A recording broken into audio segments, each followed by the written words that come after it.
पश्चिम घाटातील पावसाचा परिणाम. दौंड बंधाऱ्यातून उजनीकडे पाण्याचा विसर्ग 14,351 क्युसेकवर. पश्चिम घाट परिसरात सुरू असलेल्या पावसाचा परिणाम आता भीमा खोऱ्यात दिसून येत आहे.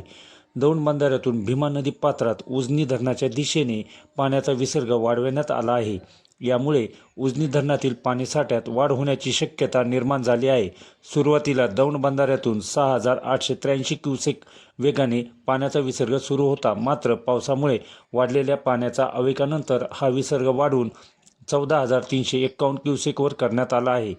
पुणे आणि सोलापूर जिल्ह्यासाठी जीवनदायिनी मानल्या जाणाऱ्या उजनी धरणातील पाणीसाठा सध्या -27.23% इतका आहे. दौंड बंधाऱ्यातून सुरू झालेल्या वाढीव विसर्गामुळे उजनी धरणातील पाणी पातळी हळूहळू वाढण्यास मदत होणार असून शेतकरी आणि नागरिक यामुळे दिलासा मिळण्याची शक्यता व्यक्त केली जात आहे.